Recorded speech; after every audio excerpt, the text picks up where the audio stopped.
अजब घड़ी थी किताब कीचड़ में गिर पड़ी थी।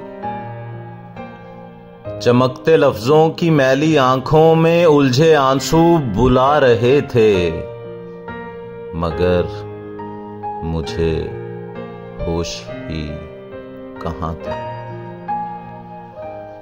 मगर मुझे होश ही कहां था। नजर में एक और ही जहां था। नए नए मंजरों की ख्वाहिश में अपने मंजर से कट गया हूं। नए नए दायरों की गर्दिश में अपने महवर से हट गया हूं।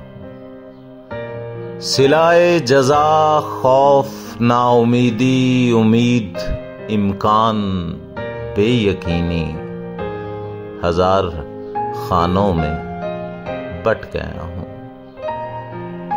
अब इससे पहले कि रात अपनी कमन डाले, ये चाहता हूं कि लौट जाऊं। ये चाहता हूं कि लौट जाऊं। अजब नहीं वो किताब अब भी वहीं पड़ी हो।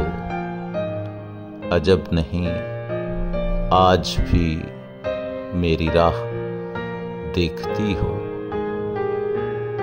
चमकते लफ्जों की मैली आंखों में उलझे आंसू। अजब नहीं मेरे लफ्ज मुझको माफ कर दें। हवाओं हिर्सो हवस की सब गर्द साफ कर दें। अजब घड़ी थी किताब कीचड़ में गिर पड़ी।